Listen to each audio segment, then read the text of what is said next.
Hello everyone, welcome to my YouTube channel प्रजाज boutique. आज हम आपके लिए लेकर आए हैं बहुत ही ब्यूटीफुल सा नेक डिज़ाइन, जिसके लिए हमने बुकरम ले ली है डबल फोल्ड में 8.5। देख सकते हैं पूरी 8.5 पर ली है और ये डबल फोल्ड हमने ली है और हमने इसकी लेंथ ली है। आप इसे 8 या 9 इंच ले सकते हैं। हमारे पास ये पीस पड़ा हुआ था तो मैंने पूरा ही पीस ले लिया। तो अब हमने सबसे पहले 4 इंच, ये थोड़ा ब्रॉड ही बनेगा नेक, तो 4 इंच पर मार्क किया है। आपको तीरा कम से कम 7 इंच होना चाहिए क्योंकि छोटा है, खिंचाव पड़ेगा। तो 4 इंच का नीचे से लिया है। ये हमने स्क्वायर बना लेना है 4 इंच का। इधर से फिर एक 4 इंच का मार्क कर देंगे और स्केल से सीधी लाइन ड्रॉ करेंगे और इसे अब राउंड शेप देंगे। राउंड शेप डालते हुए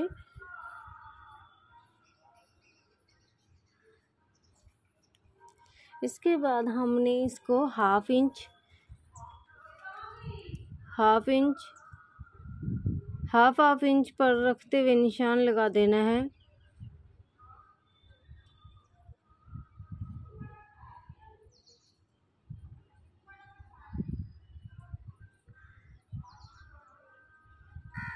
ये सारे को ड्रॉ कर दिया हमने हाफ इंच पर निशान।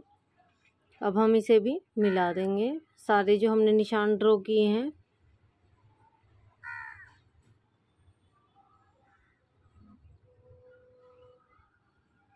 इन्हें हमने मिला दिया है, ये हाफ इंच का। अब इसके बाद देख सकते हैं, इसके बाद हम स्क्वायर पीस लेंगे।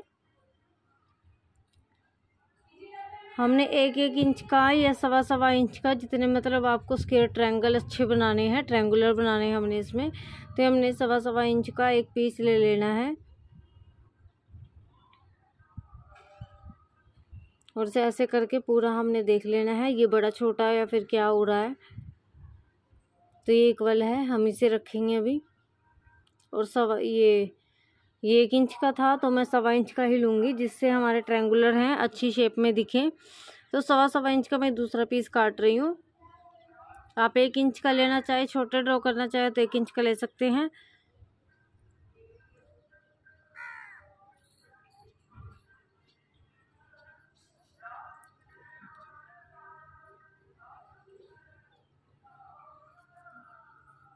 और ये 1.25 इंच के हमारे पीस जो है कट कर हो गए हैं रेडी। अब हम इसे फोल्ड करके फिर देख लेते हैं कि स्क्वायर इक्वल है या नहीं है। तो ये हमारा बिल्कुल इक्वल है। अब हम इसे रखेंगे और इसकी यहाँ पर कटिंग करेंगे। पहले एक कोने से नीचे सेंटर से हमने इसे रखना है और जो हाफ इंच का ये हमने दूसरी लाइन ड्रॉ की है उसके कोने से मिलाते हुए हमने इस पर ऐसे स्क्वायर डायमंड शेप में बना देने हैं।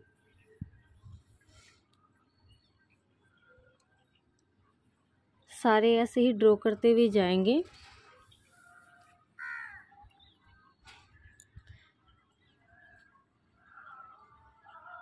ये हमारा थोड़ा बाहर की साइड आया है बट कोई बात नहीं। अब इसके बाद जितने हमारे कॉर्नर बचे हैं, इन कॉर्नर पर हम एक लाइन मिलाते हुए राउंड शेप में ड्रॉ करेंगे। ये हो गई है हमारी लाइन ड्रॉ। उसके बाद आप फिर से हाफ इंच या 1.25 इंच का एक मार्किंग करेंगे। मैंने 1.25 इंच की नीचे मार्किंग की है दोबारा से और इसे भी राउंड शेप डाल देंगे। तो अब हम इसकी करेंगे कटिंग और इसके स्क्वायर पीस बीच में से निकालेंगे। अभी से अलग नहीं करना है, अलग आप अभी करोगे तो ये इस पे भी अलग फैब्रिक, उस पे भी अलग फैब्रिक, हम एक ही बारी में से अलग करेंगे। हम आपको दिखाएंगे कि कैसे करना है। तो अब हम इसे नीचे से पहले कटिंग कर लेंगे, फिर ऊपर से। अब जो 4 इंच का है देख सकते हैं, पूरा ये हमारा यहीं से कटिंग करेंगे। अब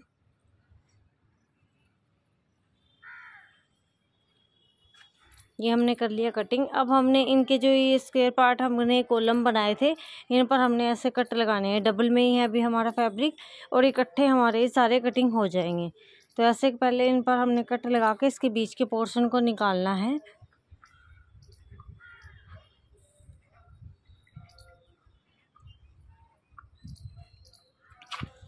अब इसमें कट लगा कर बीच का सारा हमने खाली कर देना है।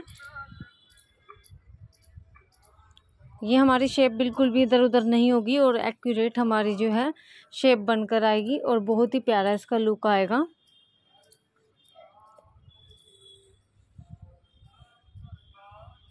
बिल्कुल किनारे भी साफ कर देने हैं और पीने निकाल के हम आपको दिखाते हैं इसका लुक। ये इसका लुक आया है। अभी भी इसे अलग नहीं करना है और देख सकते हैं अभी हमने वी बनाने के लिए थोड़ा इसमें स्पेस रखा हुआ है, तो आप इसे चाहे नीचे की साइड से सिलाई चलाते हुए वी बनाते जाएंगे। आप सेम फैब्रिक पर ही इसे नीचे अटैच करें। मेरे पास सेम फैब्रिक नहीं है क्योंकि मुझे फ्रंट नेक भी डिज़ाइन वाला बनाना है, तो उसमें फैब्रिक की ज़रूरत है, तो इसलिए मैंने इसे लाइनिंग पर अटैच किया। और जिससे कि हम इसीलिए एक साथ में इसे बना रही हूँ। एक साथ बनाने में इसका जो फ्रंट पार्ट है उसमें एक्स्ट्रा कपड़ा चाहिए था, अदरवाइज़ सेम मतलब सूट के साथ का, तो वो हमारे पास नहीं है। तो और इससे जल्दी भी बन जाएगा, फिनिशिंग भी कितनी आती है वो हम आपको दिखाते हैं। तो मैंने लाइनिंग पर कर लिया है पेस्ट और यहाँ पर अब हम चला लेंगे सिलाई। देख सकते हैं फैब्रिक ग्लू से हमने इसे पेस्ट कर लिया है।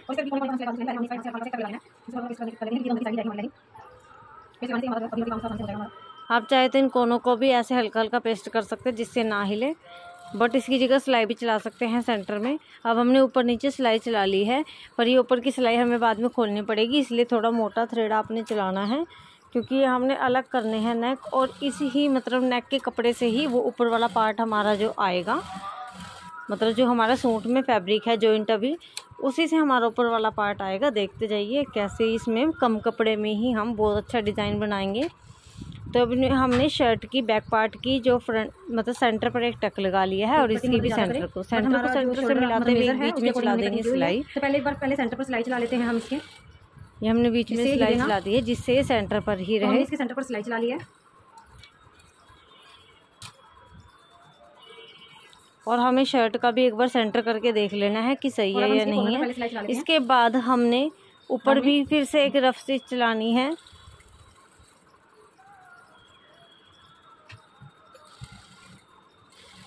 हमने चला के राउंड सिलाई करने के बाद ये एक बार में बन जाता है, अदरवाइज आपको कट करके लगाना हो तो आप कट करके भी बना सकते हैं, क्योंकि ऊपर वाली सिलाई खोलनी पड़ेगी। और अब नीचे फिर एक सिलाई हम चला देंगे। ये भी हमने रफ स्टिच चलानी है। ये हम इसे फिक्स करने के लिए चला रहे हैं जिससे हमारा जो है ये हिले नहीं और ये हमारे कॉलम बिल्कुल इक्वल शेप में बनकर आए। ये हमने 2 रफ स्टिच चला दी है। तो अब हम इसे ट्रायंगुलर बनाने चाहे तो आप पहले एक ही डायरेक्शन में बना लीजिए। अब देखना है मैं 2 सिलाई इस पर चलाऊंगी, चाहे तो आप एक ही डायरेक्शन में बनाते हुए चले जाएं और दूसरी साइड से दूसरी, मतलब जो कोने के कोने हैं वो टकराने नहीं चाहिए आपस में वी के, क्योंकि हमने बीच में से भी ये कट करना है। इस चीज़ का ध्यान रखना है, भी अलग होएगा जब भी पलटा जाएगा, अदरवाइज़ ये पलटा नहीं जाएगा। तो आप एक ही साइड से पहले वी बनाते हुए जाएँ, फिर दूसरी साइड से मतलब कोने कोने टच ना हो, इसलिए हमने अभी ये चौड़ा पीस बीच में से रह रहा है। आप नीचे वी बना दे, फिर एक बार ऊपर मैं इकट्ठा ही बनाते हुए डबल सिलाई में जा रही हूँ।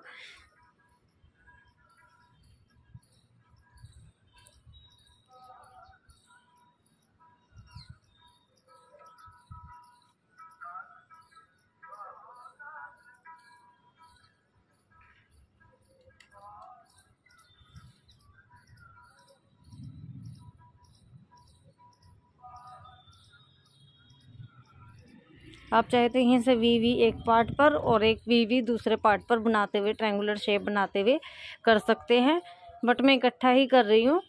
दोनों तरह से हो सकता है, बट मैं इस पर 2 सिलाई चला रही हूँ, वो एक बारी में ही हो जाएगा।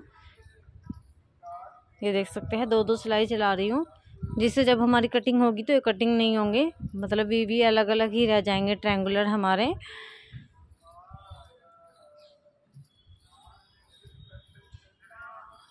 अभी ध्यान से देखना, जब हम इस पर वी बनाएंगे हमारा एक अलग वी बन गया। और फिर से हम आए,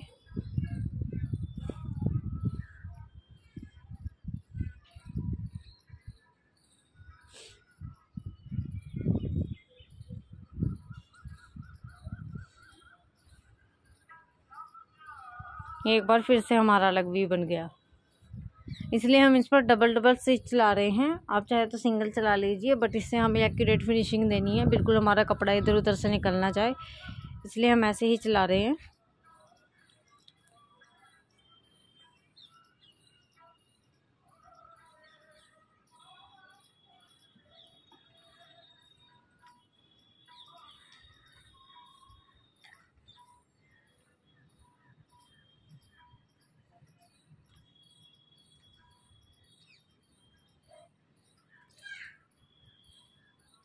ये हो गया हमारा, सारी जगह से स्टिच चला लेनी है।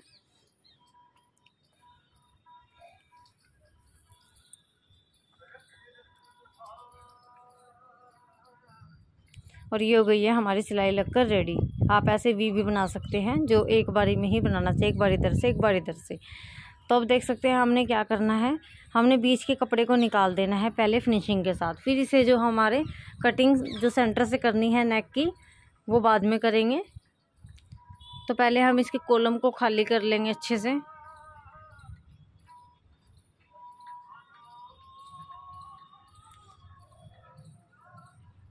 क्योंकि हमारी बुकरम में बहुत हल्का स्पेस है, बहुत ही हमने बिल्कुल जरा जरा सा टक लगाना है, इसलिए हम फैब्रिक को भी खाली कर रहे हैं।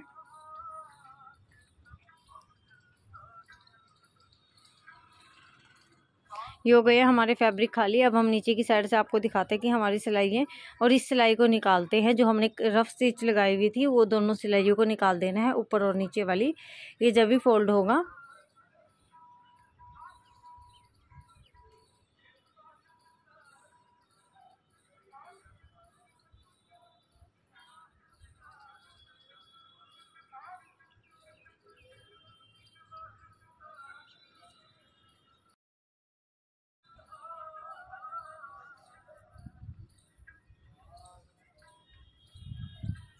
ये सारे रफ स्टिच को हमने निकाल देना है।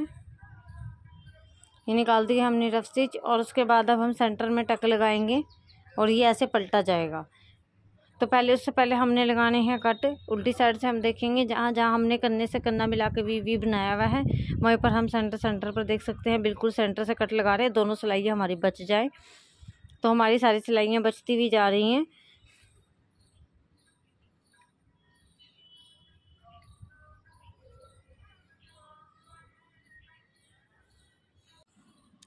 और ये सारे हमने कर दिए है कटिंग। अब हम इसे आपको फोल्ड करके दिखाएंगे। पहले हम नीचे के ही पार्ट को फोल्ड कर लेते हैं, और ये फ्रंट पार्ट अभी इसकी कटिंग नहीं करनी है, इसको भी हमें रफ स्टिच निकालना है। और इसी कपड़े से हमारा काम हो जाएगा, क्योंकि सीधे की साइड हम सीधा ही पलटेंगे। अब आप समझ गए होंगे कम कपड़े में हम कैसे बनाएंगे, क्योंकि हमारी सीधी साइड पर जो है सीधा फैब्रिक लगा हुआ है। तो अब हम इसे जल्दी जल्दी से फोल्ड करके आपको दिखाते हैं। ये सेंटर वाली स्टिच जो हमने बीच में सिलाई चलाई थी,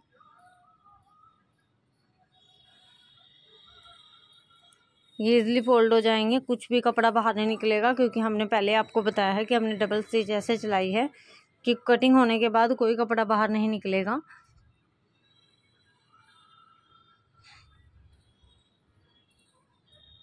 और ये हमारे हो गए हैं ट्रायंगुलर सारे फोल्ड। अब हमने फ्रंट ये ऊपर वाले नेक को भी ऐसे ही करना है, ये इसके साथ कोने मिलकर आ जाएंगे। अब ये बचा है फैब्रिक। हमारे पास एक्स्ट्रा फैब्रिक नहीं था, तो इसे मतलब पौने पौने इंच पर आप काट लीजिए, बिल्कुल कम मत काटिएगा, क्योंकि इसी से ही आपको जो है फोल्ड करके कपड़ा बनाना है। तो मैं इसे अंदर की साइड फोल्ड कर दूँगी। ये स्टिच भी इसकी निकाल देंगे, जो मैंने बोला था आपको रफ स्टिच निकालने के लिए। तो ये स्टिच भी इसकी निकालनी है, और ये ऐसे फोल्ड होगा। और बीच में हल्के हल्के इसके भी टक लगा लेने हैं हमने। टक लगाने के बाद ये फोल्ड हो जाएगा ईजिली।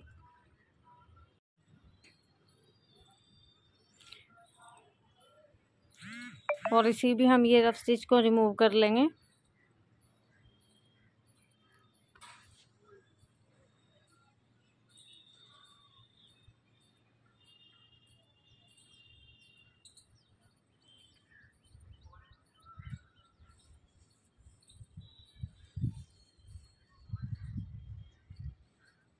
और अब हम इसे सारे को पलटेंगे। रफ स्टिच इसकी रिमूव हो चुकी है, और इसके सारे कॉर्नर को हम पलटते जाएंगे।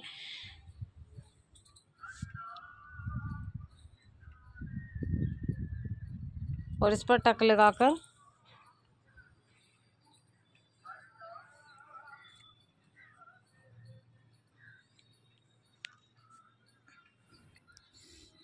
ये देख सकते हैं इसके कोने पर डबल डबल सिलाई चली हुई है, और ये पूरे भी हमारे जो है सेफ है, और यहाँ से हमने कटिंग की है।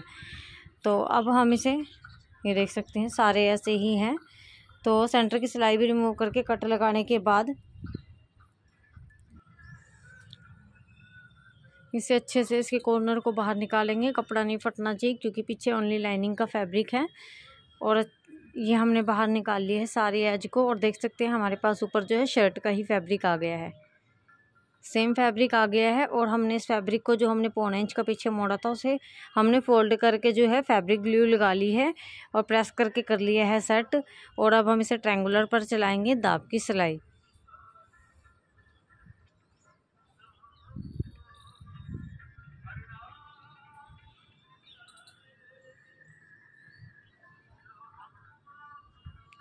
सारे पर दाब की सिलाई चलाने के बाद अब हम नीचे पार्ट पर जो हमारा बैक नीचे वाला पार्ट है उस पर भी हमने दाब की सिलाई चला लेनी है सारे ट्रायंगुलर पर।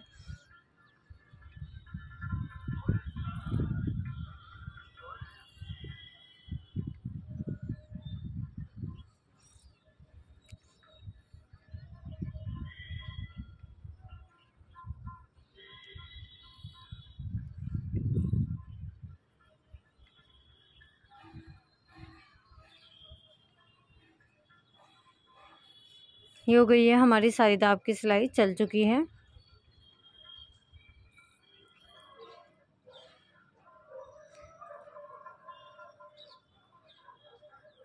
और अब हम इस पर पल्स लगाएंगे दोनों पार्टों को जॉइंट करते हुए। और ये अभी हमने जो ये फोल्ड किया था इस पर भी सिलाई चलानी है, अभी हमने इस पर सिलाई नहीं चलाई है, तो इस पर भी हम नीचे देख सकते हैं लाइनिंग वाला ही फैब्रिक है हमारा। ये शर्ट का जो फ्रंट पार्ट हमारा कटिंग हुआ है मतलब बैक पार्ट से, तो उसी के कारण हमारा ये जो है नेक बन पाया है, इसलिए हमने ऐसा बनाया था, अलग अलग नहीं पीस किए थे। और ये इजीली भी बन जाता है और फिनिशिंग भी आती है। देख सकते हैं सारे कट एकदम मिलकर आ रहे हैं। अब हमने इसे पल्स से अटैच कर देना है।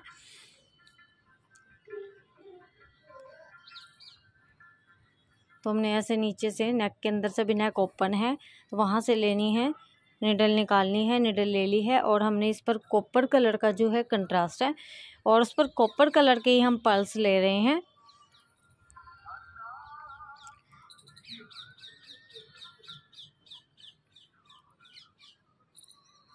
ये हमने इस पर कॉपर कलर के पल्स को अटैच कर देना है, अच्छे से पक्का कर देना है।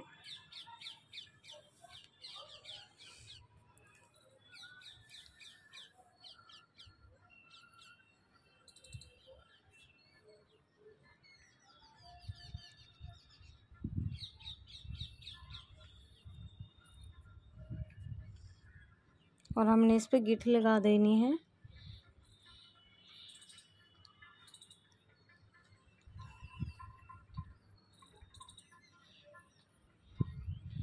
हम गिठ को भी अंदर की ही साइड लगाएंगे निडल निकाल कर, जिससे हमारी गिठ बाहर ना दिखे।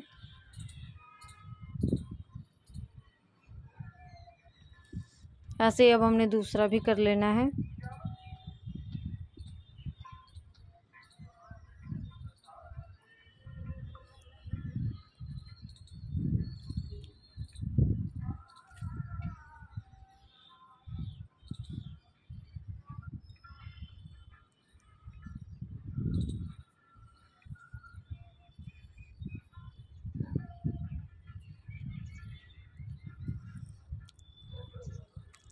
सो फ्रेंड, आप हमारे चैनल पर जो न्यू हैं तो प्लीज़ हमारे चैनल को सब्सक्राइब कर दीजिए। और आपको हमारी ये वीडियो कैसी लगी तो हमें कमेंट करके ज़रूर बताएं, जिससे हम और अच्छी वीडियो आपके लिए लेकर आ सकें।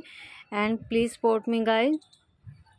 तो हमारा ये दूसरा पल्स भी लगकर हो गया है रेडी, और इसमें भी हम लगा लेंगे गिठ।